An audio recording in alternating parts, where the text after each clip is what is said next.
لا الہ الا اللہ صرف پڑھنے کا نام کلمہ نہیں ہے، بلکہ اس کو دل میں اتارنا ضروری ہے، اس کے یقین کو سیکھنا ضروری ہے، اور یہ یقین تب آئے گا جب ہم اس کے تذکرے کریں گے، ہر جگہ اس بات کو کہیں گے کہ اللہ سے ہوتا ہے، اللہ کے غیر سے نہیں ہوتا۔ تو اس لیے آئندہ زندگی میں ہم اپنی زندگی کا معمول بنا لیں کہ جب کبھی کوئی حال آیا ہم کسی اور پہ نہیں تھوپیں گے، ہم اسے اللہ پاک کی طرف سے سمجھ کے اللہ پاک کے سامنے گڑ گڑائیں گے اور روئیں گے اور اللہ کے سامنے جاری کریں گے۔ جب پریشانی کے حال میں، جب پریشانی کے عالم میں بندہ اللہ کے سامنے جھکتا ہے، گڑ گڑاتا ہے، روتا ہے، جاری کرتا ہے، اللہ پاک کو اس سے بڑا پیار آتا ہے۔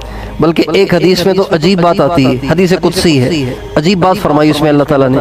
حدیث میں آتا ہے جب کوئی بندہ، فرما بردار بندہ، اللہ کی ماننے والا بندہ، جب کوئی اس پہ مصیبت پریشانی آ جائے اور وہ اللہ کو پکارتا ہے، اللہ تعالیٰ کو پکارتا ہے، تو اللہ حضرت جبریل سے کہتے ہیں لا تقض حاجتہ، اس کا کام کرنا دینا، اس کا کام کرنا دینا، فإنی احب ان اسمع صوتہ، میں چاہتا ہوں یہ مجھے پکارتا ہی رہے، اچھا لگ رہا ہے، فإنی احب ان اسمع صوتہ، میں اس کی آواز کو سننا چاہتا ہوں۔ اور جب کوئی نافرمان پکارتا ہے، اللہ تعالیٰ جبریل علیہ السلام سے کہتے ہیں اقض حاجتہ، جلدی سے اس کا کام کر، اس کی بکواس کو بند کر، اس کی آواز کو بند کر، فإنی لا احب ان اسمع صوتہ، اس لیے کہ مجھے اس کی آواز اچھی نہیں لگتی، کام کرتا کہ خاموش ہو جائے، اس کی بک بک بند ہو جائے۔ بندہ جب اللہ کے سامنے روتا ہے، گڑ گڑاتا ہے، پکارتا ہے، اللہ کو بہت اچھا لگتا ہے، اور پھر اس پر جو اللہ پاک کے ہاں سے درجات ملتے ہیں، اللہ اکبر۔ حدیث میں آتا ہے وہ لوگ جنہوں نے دنیا میں دعائیں کی، اللہ سے مانگا، اللہ کے سامنے روئے، اللہ کو اپنے دکھڑے سنائے، لیکن ان کے حالات ٹھیک ہی نہیں ہوئے، وہ بیچارے انہی دکھوں میں مر گئے، کل قیامت کے دن اللہ تعالیٰ ان کو بلائیں گے اور فرمائیں گے میرے بندے تو میری نظر میں گرا پڑا نہیں تھا، کہیں تو سمجھے کہ میں گرا پڑا تھا اس لیے اللہ نے میری ایک ہی نہیں سنی، نہیں تو گرا پڑا نہیں تھا، میں تجھے آج ان دعاؤں کے عوض میں بڑی بڑی جنت دینا چاہتا تھا۔ چنانچہ جب اس کو جنت کے بڑے بڑے دعاؤں کے عوض میں انعامات ملیں گے تو وہ تمنا کرے گا اللہ آپ نے دنیا میں میری دعائیں کیوں قبول کی، آپ دنیا میں میری ایک بھی دعا قبول نہ کرتے، سارے انعام مجھے یہاں دیتے، یہ زیادہ اچھا تھا۔ اس لیے ہمیں ہر حال میں، ہر پریشانی میں، بتاؤ کس سے مانگنا ہے؟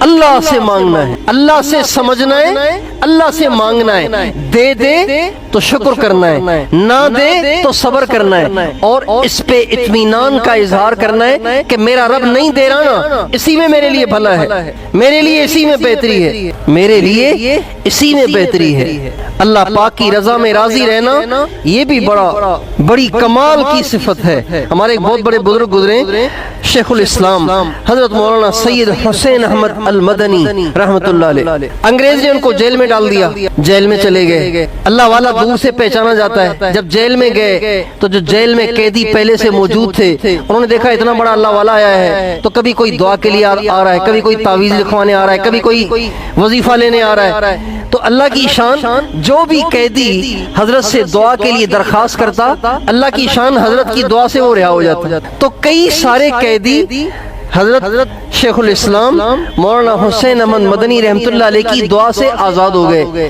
ایک دفعہ ایک قیدی نے کہا حضرت آپ کی دعاؤں سے اتنے سارے رہا ہو گئے، آپ اپنے لیے بھی تو دعا کریں، سارے رہا ہو رہے ہیں آپ وہیں کے وہیں۔ تو کتابوں میں لکھا ہے کہ حضرت کے چہرے پہ ناگواری کے آثار ظاہر ہوئے، اور حضرت نے ہلکے سے غصے کے لہجے میں فرمایا ارے میاں رضا بالقضا بھی تو کوئی چیز ہے، میرا رب مجھے جیل میں ڈالنے پہ راضی ہے، میں کیوں کہوں کہ میں نہیں رہنا چاہتا۔ کتنا اچھا نسخہ ہے زندگی میں پرسکون رہنے کا۔ دنیا میں لوگ دو وجہ سے پریشان ہوتے ہیں، کتنی وجہ سے پریشان ہوتے ہیں؟ کتنی وجہ سے پریشان ہوتے ہیں؟ دو وجہ سے۔ ایک تو اس وجہ سے کہ یہ کیوں نہیں ہو رہا، بھئی یہ کیوں نہیں ہو رہا، 10 سال ہو گئے شادی کو، وظیفے کر کر کے میرا دماغ خشک ہو گیا ہے، اولاد نہیں ہو رہی، پریشان بیٹھے، سارا سرمایہ لگا دیا، کاروبار ہی نہیں چل رہا، کیوں نہیں ہو رہا، کیوں نہیں چل رہا کاروبار، کیوں نہیں ہو رہی مجھے اولاد، کیوں نہیں مان رہے میری بچے، کیوں نہیں مان رہی میری بیوی، یہ کیوں نہیں ہو رہا، یہ سوچ سوچ کے بیچارے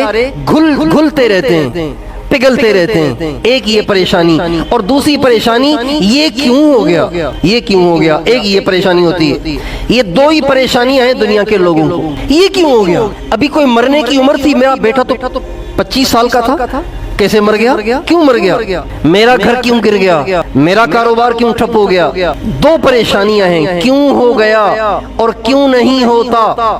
یہ دو پریشانیاں ہیں, اور یہ دونوں پریشانیاں اس لیے ہیں کہ اللہ کے فیصلے پہ راضی نہیں.